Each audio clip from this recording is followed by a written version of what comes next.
ਸਤਨਾਮ ਸ੍ਰੀ ਵਾਹਿਗੁਰੂ ਜੀ।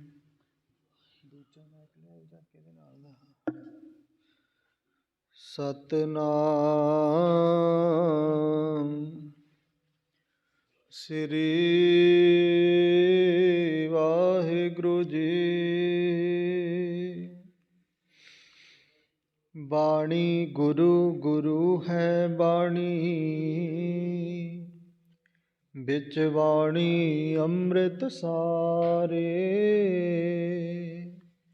ਗੁਰਬਾਣੀ ਕਹੈ ਸੇਵਕ ਜਨ ਮਾਨੈ, ਪਰਤਖ ਗੁਰੂ ਨਿਸਤਾਰੇ। ਕਿਰਪਾ ਕਰੋ ਦੀਨ ਕੇ ਦਾਤੇ, ਮੇਰਾ ਗੁਣ ਅਵਗੁਣ ਨਾ ਵਿਚਾਰੋ ਕੋਈ। ਮਾਟੀ ਕਾ ਕਿਆ ਧੋਪੈ ਸੁਆਮੀ, ਮਾਨਸ ਕੀ ਗਤ ਇਹੀ।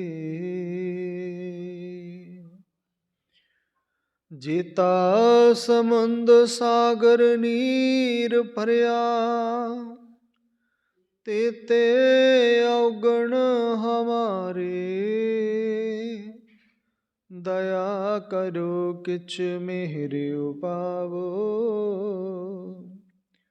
ਡੁਬਦੇ ਪੱਥਰ ਤਾਰੇ। ਜੀਅੜਾ ਅਗਨ ਬਰਾਬਰ ਤਪੈ, ਭੀਤਰ ਵਗੈ ਕਾਤੀ। ਪਰਣਬਤ ਨਾਨਕ ਹੁਕਮ ਪਛਾਣੈ, ਸੁਖ ਹੋਵੈ ਦਿਨ ਰਾਤੀ। ਸੁਖ ਹੋਵੈ ਦਿਨ ਰਾਤੀ। ਵਾਹਿਗੁਰੂ। ਤਿਲੰਗ ਮਹੱਲਾ ਪੰਜਵਾ। ਘਰ ਪਹਿਲਾ। ਇਕ ਓੰਕਾਰ, ਸਤਿਗੁਰ ਪ੍ਰਸਾਦ।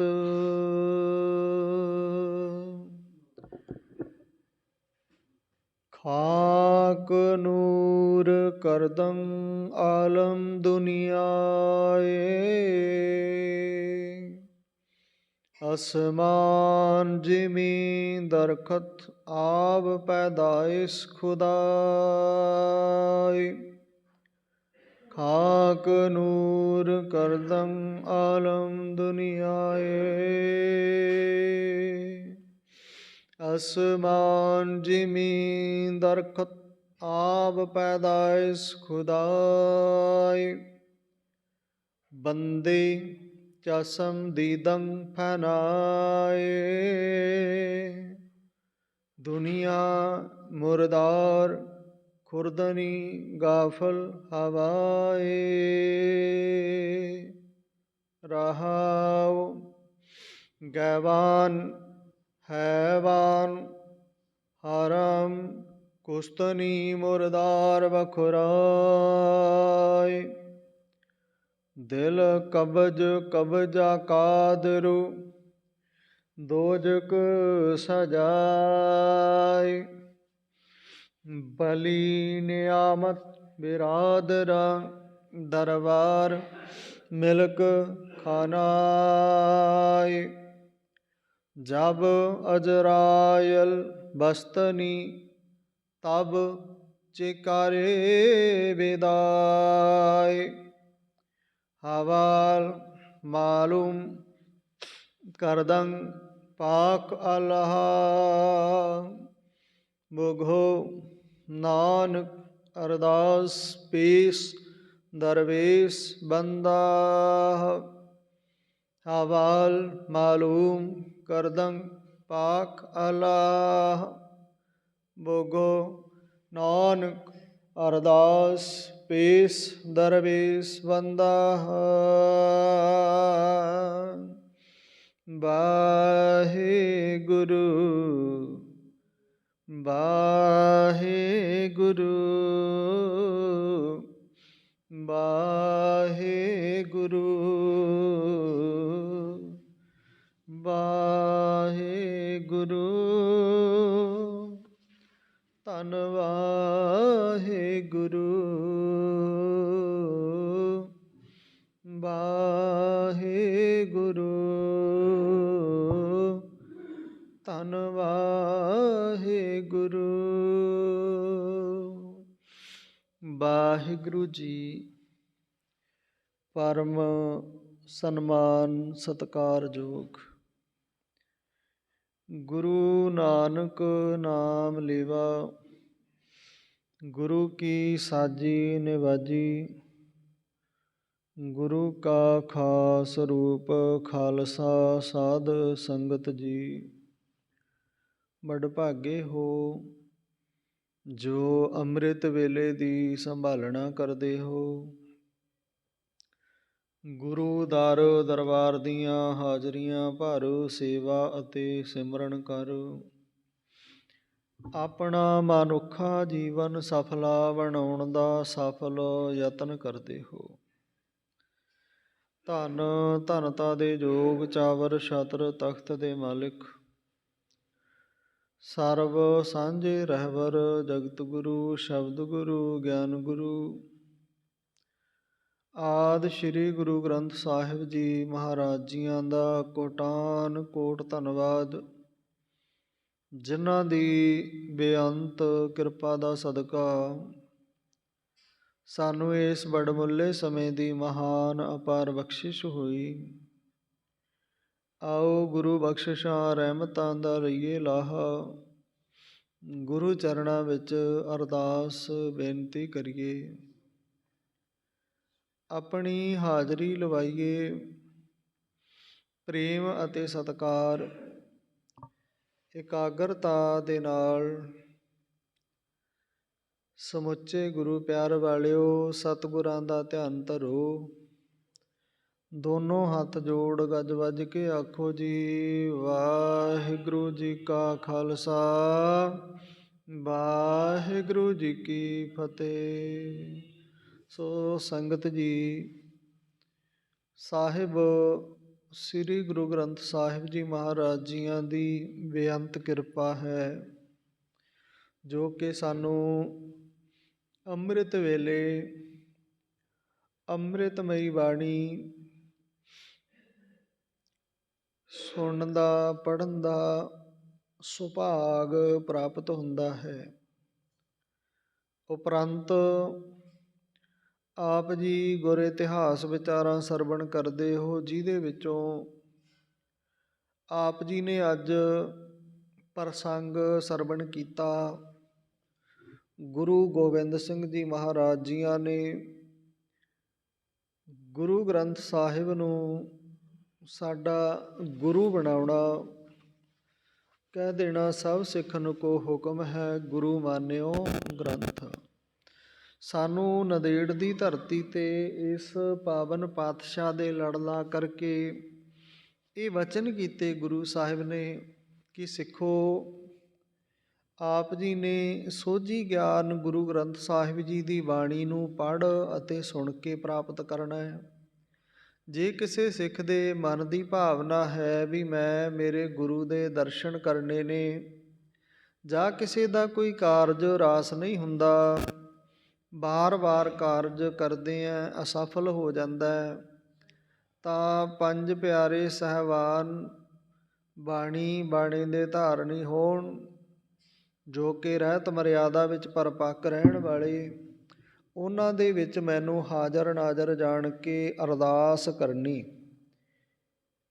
ਤੇ ਸੰਗਤ ਜੀ ਕਾਰਜ ਰਾਸ ਹੋਣਗੇ। ਪੰਜ ਪਿਆਰੇ ਸਾਹਿਬਾਨਾਂ ਨੂੰ ਆਪਣੇ ਗੁਰੂ ਜਾਣਨਾ, ਭਾਵ ਗੁਰੂ ਗੋਬਿੰਦ ਸਿੰਘ ਜੀ ਮਹਾਰਾਜ ਜੀਆਂ ਦੇ ਦਰਸ਼ਨ ਉਹਨਾਂ ਦੇ ਵਿੱਚੋਂ ਕਰਨੇ, ਇਹ ਆਪਾਂ ਪਹਿਲਾਂ ਵੀ ਕਈ ਵਾਰ ਵਿਚਾਰ ਕਰਦੇ ਹਾਂ ਵੀ ਸਿੱਖ ਨੇ ਗੁਰੂ ਸਾਹਿਬ ਨੂੰ ਬੇਨਤੀ ਕੀਤੀ ਸੀ, ਪਾਤਸ਼ਾਹ ਤੁਸੀਂ ਇਸ ਫਾਨੀ ਸੰਸਾਰ ਨੂੰ ਅਲਵਿਦਾ ਕਹਿ ਰਹੇ ਹੋ, ਜਾ ਰਹੇ ਹੋ, ਅਤੇ ਸਾਡੇ 'ਤੇ ਇਹ ਰਹਿਮਤ ਕਿਰਪਾ ਕਰ ਦਿਓ, ਸਾਨੂੰ ਦੱਸੋ ਅਸੀਂ ਤੁਹਾਡੇ ਦਰਸ਼ਨ ਕਰਨੇ ਹੋਣ ਤਾਂ ਕਿਵੇਂ ਕਰੀਏ। ਤੁਸੀਂ ਸਾਡਾ ਗੁਰੂ ਗ੍ਰੰਥ ਬਣਾ ਦਿੱਤਾ, ਅਸੀਂ ਇਸ ਨੂੰ ਮੰਨਾਂਗੇ, ਇਸ ਨੂੰ ਪੜ੍ਹਾਂਗੇ, ਇਹਨੂੰ ਅਸੀਂ ਸਿਜਦਾ ਕਰਾਂਗੇ, ਸੰਭਾਲ ਕਰਾਂਗੇ, ਸਾਡੇ ਗੁਰੂ ਨੂੰ ਅਸੀਂ ਨਮਸਕਾਰ ਕਰਾਂਗੇ, ਜੀ ਜਾਨ ਕਰਕੇ ਅਸੀਂ ਆਪਣੇ ਆਪ ਨੂੰ ਗੁਰੂ ਗ੍ਰੰਥ ਸਾਹਿਬ ਅੱਗੇ ਸਮਰਪਣ ਕਰ ਦਿਆਂਗੇ।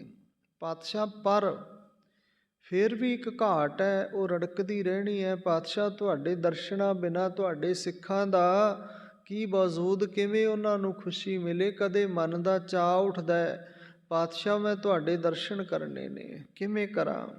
ਤਾਂ ਗੁਰੂ ਸਾਹਿਬ ਨੇ ਉਹਨੂੰ ਸਮਝਾਇਆ, ਖਾਲਸਾ ਜੀ ਤੁਸੀਂ ਤਿਆਰ ਬਰ ਤਿਆਰ 5 ਸਿੱਖਾਂ ਦੇ ਦਰਸ਼ਨ ਕਰੋਗੇ ਅਤੇ ਸਾਨੂੰ ਉਹਨਾਂ ਦੇ ਵਿੱਚ ਜਾਣਿਓ, ਸਮਝੋ ਸਾਡੇ ਦਰਸ਼ਨ ਕਰ ਰਹੇ ਹੋ। ਤਾਂ ਉਸ ਸਿੱਖ ਨੇ ਦੁਬਾਰਾ ਬੇਨਤੀ ਫਿਰ, ਸਤਿਗੁਰੂ ਜੀ ਜੇ 5 ਸਿੱਖ ਤਿਆਰ ਬਰ ਤਿਆਰ ਨਾ ਹੋਣ। ਪਾਤਸ਼ਾਹ ਕਹਿੰਦੇ 4। ਪਾਤਸ਼ਾਹ 4 ਨਾ ਹੋਣ, 3 ਹੋਣ, 3 ਨਾ ਹੋਣ ਪਾਤਸ਼ਾਹ 2 ਹੋਣ, ਜੇ 2 ਵੀ ਨਾ ਹੋਣ ਪਾਤਸ਼ਾਹ ਫਿਰ ਪਾਤਸ਼ਾਹ ਕਹਿੰਦੇ 1 ਹੋਵੇ, ਜੇ 1 ਵੀ ਨਾ ਹੋਵੇ ਪਾਤਸ਼ਾਹ ਫਿਰ। ਤਾਂ ਗੁਰੂ ਸਾਹਿਬ ਕਹਿੰਦੇ ਸਿੱਖਾ ਆਪਣੇ ਆਪ ਨੂੰ ਸਜਾ ਕੇ ਤਿਆਰ ਬਰ ਤਿਆਰ ਕਰਕੇ ਆਇਨੇ ਦੇ ਵਿੱਚ, ਸ਼ੀਸ਼ੇ ਦੇ ਵਿੱਚ, ਮੂਕਰ ਮਾਹੇ ਜੈਸੇ ਸ਼ਾਹੀ, ਭਾਵ ਸ਼ੀਸ਼ੇ ਦੇ ਵਿੱਚ ਆਪਣੇ ਆਪ ਦੇ ਦਰਸ਼ਨ ਕਰਕੇ ਫਤਿਹ ਆਪਣੇ ਆਪ ਨੂੰ, ਆਪਣੇ ਉਸ ਸ਼ੀਸ਼ੇ ਦੇ ਵਿੱਚ ਦਿਸਦੇ ਚਿਹਰੇ ਨੂੰ ਦੋਨੋਂ ਹੱਥ ਜੋੜ ਕੇ ਫਤਿਹ ਗਜਾਈ ਅਤੇ ਇਉਂ ਜਾਣੀ ਵੀ ਤੇਰੇ ਗੁਰੂ ਨੂੰ ਤੇਰਾ ਮਿਲਾਪ ਹੋ ਗਿਆ, ਤੇਰੇ ਗੁਰੂ ਦੇ ਦਰਸ਼ਨ ਤੇਰੇ ਆਪਣੇ ਵਿੱਚੋਂ ਹੀ ਹੋ ਜਾਣਗੇ। ਇਹ ਗੁਰੂ ਨੇ ਬਖਸ਼ਿਸ਼ ਕਰ ਦਿੱਤੀ, ਰਹਿਮਤ ਕਰ ਦਿੱਤੀ। ਅਸੀਂ ਗੁਰੂ ਬਖਸ਼ਿਸ਼ਾਂ ਰਹਿਮਤਾਂ ਲੈਣ ਵਾਸਤੇ ਗੁਰੂ ਦੇ ਦਰ 'ਤੇ ਆਉਂਦੇ ਹਾਂ। ਇਸ ਗੱਲ ਨੂੰ ਧਿਆਨ ਵਿੱਚ ਰੱਖਿਓ, ਚੇਤੇ ਰੱਖਿਓ, ਅਸੀਂ ਗੁਰੂ ਦੇ ਦਰ 'ਤੇ ਕੀ ਲੈਣ ਆਉਂਦੇ ਹਾਂ? ਗੁਰੂ ਦੀਆਂ ਬਖਸ਼ਿਸ਼ਾਂ, ਰਹਿਮਤਾਂ। ਇਹ ਰਹਿਮਤਾਂ ਕੋਈ ਕਿਸੇ ਭਾਂਡੇ ਵਿੱਚ ਪਾ ਕੇ ਨਹੀਂ ਰੱਖੀਆਂ ਪਈਆਂ ਵੀ ਉੱਥੋਂ ਚੱਕ ਕੇ ਮੁੜ ਜਾਣਾ। ਇਹ ਸੇਵਾ ਕਰਨੀ ਹੈ, ਤਨ ਕਰਕੇ, ਮਨ ਕਰਕੇ ਬਾਣੀ ਪੜ੍ਹਨੀ ਹੈ, ਧਿਆਨ ਧਰਨਾ ਉਸ ਅਕਾਲ ਪੁਰਖ ਦਾ, ਧਨ ਕਰਕੇ ਗੁਰੂ ਦੇ ਕਹੇ ਅਨੁਸਾਰ ਦਸਵੰਧ ਦੇਣਾ। ਜੇ ਗੁਰੂ ਘਰ ਲੋੜ ਹੈ ਤੇ ਉੱਥੇ, ਤੇ ਨਹੀਂ ਗੁਰੂ ਸਾਹਿਬ ਦਾ ਹੁਕਮ ਹੈ, ਗੁਰੂ ਕੀ ਗੋਲਕ ਗਰੀਬ ਦਾ ਮੂੰਹ, ਲੋੜਵੰਦ ਦੀ ਮਦਦ ਕਰ। ਕੋਈ ਤਨ ਤੋਂ ਨੰਗਾ ਏ, ਠੰਡ ਬਹੁਤ ਪੈਂਦੀ ਹੈ ਕੜਾਕੇ ਦੀ, ਕਿਸੇ ਨੂੰ ਪਾਲਾ ਲੱਗ ਰਿਹਾ, ਉਹਨੂੰ ਰਜਾਈ ਦਾ ਪ੍ਰਬੰਧ ਕਰ ਦੇ, ਉਹਨੂੰ ਬਿਸਤਰੇ ਦਾ, ਉਹਨੂੰ ਮੋਟੇ ਕੱਪੜੇ ਦਾ ਪ੍ਰਬੰਧ ਕਰਦੇ, ਉਹ ਠੰਡ ਤੋਂ ਬਚ ਸਕੇ। ਇਹ ਗੁਰੂ ਨੂੰ ਤੇਰੀ ਸੇਵਾ ਪ੍ਰਵਾਨ ਹੋ ਜਾਣੀ ਹੈ। ਇਸ ਤਰ੍ਹਾਂ ਦੀ ਸੋਚ ਬਣਾ ਕੇ ਜੀਵਨ ਵਿੱਚ ਚੱਲ। ਕਈ ਵਾਰ ਕਈ ਸੱਜਣਾਂ ਦੇ ਮੈਂ ਵਿਚਾਰ ਸੁਣਦਾ ਹੁੰਦਾ, ਉਹ ਕਹਿਣਗੇ ਜੀ ਦੇਖੋ ਜਿਹੜਾ ਇਹ ਜੋਤਾਂ ਵਿੱਚ ਘਿਓ ਮਚਾਇਆ ਜਾਂਦਾ ਇਹ ਕਿਸੇ ਗਰੀਬ ਨੂੰ ਦਿੱਤਾ ਜਾਵੇ। ਜੋਤ ਵਿੱਚ ਕਿੰਨਾ ਕੁ ਮਚਾਉਂਦੇ ਹਾਂ ਆਪਾਂ, 1 ਚਮਚਾ ਘਿਓ ਦਾ 2-4 ਪਰਿਵਾਰ ਲੈ ਕੇ ਆਉਂਦੇ ਨੇ, ਉਹਦੇ ਨਾਲ ਕਿੰਨਾ ਕੁ ਮੱਚ ਜਾਂਦਾ ਹੈ। ਅਤੇ ਸੰਗਤ ਜੀ ਜੋਤ ਗੁਰੂ ਘਰ ਦੇ ਵਿੱਚ ਦੇਖੋ, ਮੈਂ ਇਹ ਨਹੀਂ ਕਹਿੰਦਾ ਵੀ ਜੋਤ ਕਦੋਂ ਅਤੇ ਕਿਵੇਂ ਚੱਲੀ ਅਤੇ ਕਿਉਂ ਇਹ ਸਹੀ ਹੈ ਅਤੇ ਕਿਉਂ ਗਲਤ ਹੈ। ਅਤੇ ਪਰ ਜਦੋਂ ਤੋਂ ਇਸ ਗੁਰੂ ਗ੍ਰੰਥ ਸਾਹਿਬ ਜੀ ਦੀ ਬਾਣੀ ਨਾਲ ਜੁੜਿਆ, ਗੁਰੂ ਘਰਾਂ ਦੇ ਵਿੱਚ ਜਾਣਾ ਆਉਣਾ ਹੋਇਆ, ਉਦੋਂ ਤੋਂ ਇਹ ਜੋਤ ਗੁਰੂ ਘਰ ਦੇ ਵਿੱਚ ਚੱਲਦੀ ਵੇਖੀ ਹੈ ਅਤੇ ਚੱਲਣੀ ਵੀ ਚਾਹੀਦੀ ਹੈ। ਅਤੇ ਕਿਸੇ ਨੂੰ ਇਸ ਜੋਤ ਦਾ ਕੀ ਬਿਲ ਆਉਂਦਾ ਹੈ? ਜੇ ਕੋਈ ਕਹਿੰਦਾ ਹੈ ਵੀ ਜੋਤ ਗੁਰੂ ਘਰ ਦੇ ਵਿੱਚ ਨਹੀਂ ਜਗਣੀ ਚਾਹੀਦੀ, ਇੱਥੋਂ ਤੱਕ ਕਹਿਣ ਵਾਲੇ ਨੇ ਲੋਕ ਵੀ ਇਹ ਪਖੰਡਵਾਦ ਹੈ। ਪਖੰਡਵਾਦ ਤੇ ਹੋਰ ਬੜਾ, ਉਹ ਰੋਕ ਲਓ। ਜੇ ਕੋਈ ਸ਼ਰਧਾ ਦੇ ਨਾਲ ਆਪਣੇ ਘਰੋਂ 1 ਚਮਚਾ ਘਿਓ ਦਾ ਜੋਤ ਵਿੱਚ ਪਾਉਂਦਾ ਹੈ ਅਤੇ ਆਪਾਂ ਨੂੰ ਉਹਦੇ ਵਿੱਚ ਕੀ ਨੁਕਸਾਨ ਹੈ, ਬੁਰਾਈ ਕੀ ਹੈ? ਹਾਂ, ਇਹ ਗੱਲ ਨਾਲ ਸਹਿਮਤ ਹਾਂ ਵੀ ਜੋਤ ਦੀ ਸਾਂਭ ਸੰਭਾਲ ਹੋਣੀ ਜ਼ਰੂਰੀ ਹੈ। ਉਹ ਕਿਸੇ ਕੱਪੜੇ 'ਤੇ ਨਾ ਹੋਵੇ, ਕਿ ਜੋਤ ਲਾਟ ਬਣ ਜਾਏ ਅਤੇ ਉਹਦੇ ਨਾਲ ਕੋਈ ਨੁਕਸਾਨ ਹੋ ਜਾਏ, ਇਸ ਤਰ੍ਹਾਂ ਜੋਤ ਨਹੀਂ ਲਾਉਣੀ। ਜੋਤ ਪ੍ਰੇਮ ਅਤੇ ਪਿਆਰ ਦੇ ਨਾਲ ਸਹੀ ਢੰਗ ਦੇ ਨਾਲ ਲਾਉਣੀ, ਇਹ ਜ਼ਰੂਰੀ ਹੈ। ਜੋਤ ਅਕਾਲ ਤਖਤ ਜਾਈਏ, ਉੱਥੇ ਵੀ ਜੋਤ ਜਗਦੀ ਹੈ। ਸ਼ਹੀਦਾਂ ਸਾਹਿਬ ਜਾਈਏ, ਜੋਤ ਉੱਥੇ ਵੀ ਚੱਲਦੀ ਹੈ। ਅਤੇ ਹੋਰ ਤੀਰਥਾਂ 'ਤੇ ਜਾਈਦਾ, ਜੋਤ ਚੱਲਦੀ ਹੈ। ਅਤੇ ਪਰ ਕੁਛ ਕੁ ਅੱਜ ਦੇ ਬਹੁਤ ਗਿਆਨਵਾਨ ਸੱਜਣ ਬਹੁਤ ਅੱਗੇ ਲੰਘ ਗਏ, ਪੁਰਾਤਨ ਵਡੇਰਿਆਂ ਦੀ ਸੋਚ ਤੋਂ ਅਗਾਂਹ ਲੰਘ ਗਏ। ਉਹ ਕਹਿੰਦੇ ਨੇ ਜੋਤ ਨਹੀਂ ਲਾਉਣੀ। ਚਲੋ ਆਪੋ ਆਪਣੀ ਮੱਤ ਹੈ, ਆਪ ਆਪਣੀ ਬੁੱਧ ਹੈ ਜੀਤੀ, ਵਰਣਤ ਭਿੰਨ ਭਿੰਨ ਤੋਹਿ ਤੇਤੀ। ਗੁਰੂ ਸਾਹਿਬ ਸਭ ਨੂੰ ਸੁਮੱਤ ਗਿਆਨ ਬਖਸ਼ਣ। ਆਓ ਆਪਾਂ ਸਤਿਗੁਰਾਂ ਦੇ ਮੁਬਾਰਕ ਬਚਨਾਂ ਨੂੰ ਵਿਚਾਰ ਲਈਏ। ਪਾਵਨ ਅੰਗ ਨੇ 723, ਪਾਵਨ ਰਾਗ ਹੈ ਤਿਲੰਗ। ਤਿਲੰਗ ਰਾਗ ਦੇ ਵਿੱਚ ਇਹਨਾਂ ਪਾਵਨ ਸ਼ਬਦਾਂ ਨੂੰ ਉਚਾਰਨ ਕੀਤਾ ਹੈ। ਸ਼ਾਂਤੀ ਦੇ ਸੋਮੇ ਸ਼ਹੀਦਾਂ ਦੇ ਸਰਤਾਜ, ਗੁਰਬਾਣੀ ਦੇ ਰਚਨਹਾਰ, ਤਤੀਆਂ ਤਵੀਆਂ 'ਤੇ ਅਡੋਲ ਬੈਠਣ ਵਾਲੇ ਸਾਹਿਬ ਸ੍ਰੀ ਗੁਰੂ ਅਰਜਨ ਦੇਵ ਜੀ ਮਹਾਰਾਜ ਪੰਚਮ ਪਾਤਸ਼ਾਹ ਸੁਰਤਾਲ ਦੇ ਪਹਿਲੇ ਘਰ ਵਿੱਚ ਇਹਨਾਂ ਪਾਵਨ ਸ਼ਬਦਾਂ ਨੂੰ ਉਚਾਰਨ ਕਰਦੇ ਨੇ। ਇਹ ਪਾਵਨ ਸ਼ਬਦ ਇਹ ਤਾਂ ਉਹ ਗੁਰੂ ਪਾਤਸ਼ਾਹ ਹੀ ਜਾਣਦਾ ਵੀ ਭਾਸ਼ਾ ਕਿਹੜੀ ਕਿਹੜੀ ਇਹ ਸ਼ਬਦਾਂ ਦੇ ਵਿੱਚ ਵਰਤੀ ਗਈ ਹੈ। ਅਤੇ ਪਰ ਆਪਾਂ ਇਸ ਦੀ ਵਿਆਖਿਆ ਵਿਚਾਰ ਹੈ ਜੋ ਉਹ ਕਰਨ ਦਾ ਯਤਨ ਕਰਦੇ ਹਾਂ। ਗੁਰੂ ਅੱਗੇ ਅਰਦਾਸ ਹੈ, ਪਾਤਸ਼ਾਹ ਇਹ ਸੁਚੇਤਤਾ ਦੇ ਨਾਲ ਵਿਚਾਰ ਹੈ ਜਿਹੜੀ ਕਰਵਾ ਲਿਓ, ਆਪ ਕਿਰਪਾ ਕਰਿਓ। ਗੁਰੂ ਰਾਮਦਾਸ, ਗੁਰੂ ਅਰਜਨ ਦੇਵ ਜੀ। ਵਾਹਿਗੁਰੂ ਜੀ। ਤਿਲੰਗ ਮਹੱਲਾ ਪੰਜਵਾ। ਘਰ ਪਹਿਲਾ। ਇਕ ਓੰਕਾਰ ਸਤਿਗੁਰ ਪ੍ਰਸਾਦ। ਖਾਕ ਨੂਰ ਕਰਦੰ ਆਲਮ ਦੁਨੀਆਏ। ਸੰਗਤ ਜੀ, ਇਹ ਸ਼ਬਦ ਜਿੱਥੋਂ ਤੱਕ ਮੇਰੀ ਮਤਬੁੱਧ ਕਹਿੰਦੀ ਹੈ ਵੀ ਇਹ ਅਰਬੀ, ਫਾਰਸੀ ਦੇ, ਉਰਦੂ ਦੇ ਕੁਛ ਰਲੇ ਮਿਲੇ ਸ਼ਬਦ ਨੇ। ਅਤੇ ਇਹਨਾਂ ਸ਼ਬਦਾਂ ਦੇ ਦੁਆਰਾ ਗੁਰੂ ਸਾਹਿਬ ਕੀ ਸਮਝਾਉਂਦੇ ਨੇ?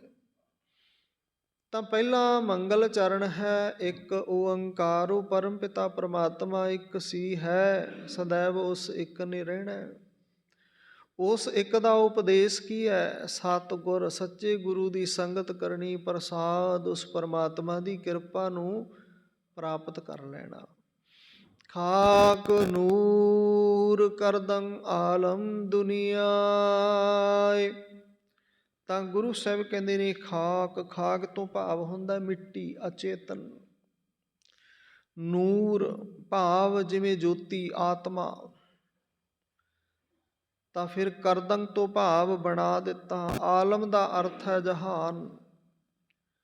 ਗੁਰੂ ਸਾਹਿਬ ਸਮਝਾਉਂਦੇ ਨੇ ਚੇਤਨ ਜੋਤ ਅਤੇ ਅਚੇਤਨ ਮਿੱਟੀ ਮਿਲਾ ਕੇ ਪਰਮਾਤਮਾ ਨੇ ਇਹ ਜਗਤ ਜਹਾਨ ਬਣਾ ਦਿੱਤਾ। ਧਿਆਨ ਦਿਓ, ਮਿੱਟੀ ਅੰਦਰ ਆਪਣੀ ਜੋਤ ਫੂਕਤੀ। ਮਿੱਟੀ ਅੰਦਰ ਭਾਵ ਸਾਡੇ ਸਰੀਰ ਨੇ ਜਿਹੜੇ, ਇਹ ਜਿਤਨਾ ਚਿਰ ਇਹਨਾਂ ਵਿੱਚ ਜਿੰਦ ਹੈ, ਸਵਾਸ ਚੱਲਦੇ ਨੇ, ਸਰੀਰ ਵਿੱਚ ਅਗਨ ਹੈ, ਹਵਾ ਹੈ, ਪਾਣੀ ਹੈ, ਭਾਵ ਪੰਜ ਤੱਤ ਨੇ, ਉਤਨਾ ਚਿਰ ਇਹ ਸਰੀਰ ਹੈ। ਅਤੇ ਜਦੋਂ ਇਹਦੇ ਵਿੱਚੋਂ ਇੱਕ ਤੱਤ ਵੀ ਨਿਕਲਿਆ ਨਾ, ਅਤੇ ਇਹ ਸਰੀਰ ਮਿੱਟੀ ਹੈ। ਆਪਾਂ ਕਹਿ ਦਿੰਦੇ ਹਾਂ, ਦੇਖੋ ਜੀ ਸਾਹ ਰੁਕ ਗਏ, ਹਵਾ ਰੁਕ ਗਈ, ਅਤੇ ਸਰੀਰ ਦੇ ਸਵਾਸ ਰੁਕ ਗਏ। ਦੂਸਰਾ ਕਹਿ ਦਿੰਦੇ ਹਾਂ, ਦੇਖੋ ਜੀ ਸਰੀਰ ਠੰਡਾ ਹੋ ਗਿਆ, ਭਾਵ ਅਗਨ ਖਤਮ ਹੋ ਗਈ ਇਸ ਸਰੀਰ ਦੀ। ਪਾਣੀ ਮੁੱਕ ਗਿਆ ਤਾਂ ਵੀ ਸਰੀਰ ਖਤਮ। ਇਸ ਤਰ੍ਹਾਂ ਇਹ ਸਰੀਰ ਦੇ ਵਿੱਚੋਂ ਤੱਤ ਉੱਡ ਜਾਂਦੇ ਨੇ, ਨਿਕਲ ਜਾਂਦੇ ਨੇ, ਮਿਟ ਜਾਂਦੇ ਨੇ, ਤਾਂ ਇਹ ਸਰੀਰ ਕੇਵਲ ਮਿੱਟੀ ਰਹਿ ਜਾਂਦਾ ਹੈ, ਮਿੱਟੀ ਦੇ ਵਿੱਚ ਹੀ ਮਿਲ ਜਾਂਦਾ ਹੈ। ਮੁਸਲਿਮ ਭਾਈ ਕੀ ਕਰਦੇ ਨੇ? ਆਪਣੇ ਉਸ ਮੁਰਦੇ ਨੂੰ, ਜੋ ਸੰਸਾਰ ਤੋਂ ਜੀਵਾਤਮਾ ਨਿਕਲ ਗਈ, ਤੇ ਕੀ ਕਿਹਾ ਜਾਂਦਾ ਹੈ? ਮੁਰਦਾ, ਮਰ ਗਿਆ। ਮੁਰਦਾ ਅਰਥ ਇੱਕੋ ਹੀ ਹੈ, ਗੁਜ਼ਰ ਜਾਣਾ, ਮੁੱਕ ਜਾਣਾ, ਫੌਤ ਹੋ ਜਾਣਾ, ਇੱਕੋ ਹੀ ਅਰਥ, ਖਤਮ ਹੋ ਗਿਆ। ਤੇ ਬਸ ਫਰਕ ਇਹ ਹੈ ਵੀ ਅਸੀਂ ਕਿਸੇ ਨੂੰ ਛੇਤੀ ਕਿਤੇ ਇਹ ਨਹੀਂ ਕਹਿੰਦੇ ਵੀ ਫਲਾਣਾ ਮਰ ਗਿਆ। ਮੌਤ ਸ਼ਬਦ ਮਰਨ ਤੋਂ ਥੋੜ੍ਹਾ ਗੁਰੇਜ਼ ਕਰਦੇ ਆ ਵੀ ਇਹ ਸ਼ਬਦ ਨਾ ਵਰਤਣਾ ਪਏ। ਕੀ ਕਹਿੰਦੇ ਆ? ਫਲਾਣਾ ਚੜ੍ਹਾਈ ਕਰ ਗਿਆ ਜਾਂ ਫਲਾਣਾ ਗੁਜ਼ਰ ਗਿਆ।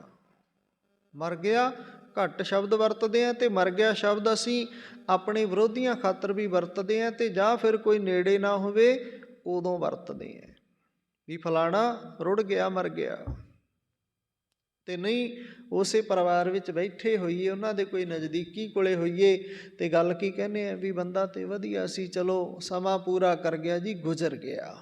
ਸ਼ਬਦਾਂ ਦਾ ਹੀ ਤਾਲਮੇਲ ਹੈ, ਸ਼ਬਦਾਂ ਨੂੰ ਹੀ ਹੇਰ ਫੇਰ ਚ ਲੈਣਾ ਹੈ, ਬਦਲ ਦਿੰਦੇ ਆ।